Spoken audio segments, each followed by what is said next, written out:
game's obviously a seasonal meat. We're bang in the middle of the pheasant season at the moment, so it's a perfect time to be doing it. Everything we've got today has been donated kindly by Barons Court Estate, so the students are getting to work with Northern Irish quality in-season produce, which is perfect. They wouldn't see a lot of this stuff if it wasn't for us coming in. It's been taken out of the syllabus a little bit, their exposure to working with venison, working with pheasant, so it's been brilliant working with Southwest College.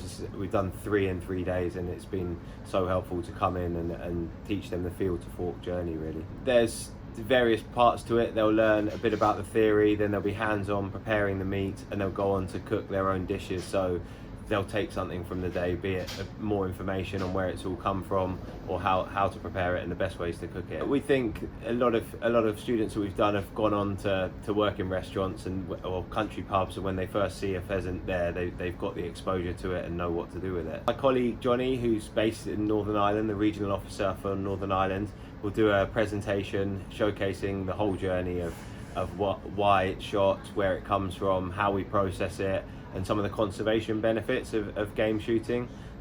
I'll do a demonstration on preparing a pheasant, a full bird in the feather, then the students will work to prepare one of them. We've got a haunch of venison, again donated by Barons Court Estate, Seeker venison, so we'll show them how to butcher that, and then the students will go on to have a little competition to create the best game dish this afternoon.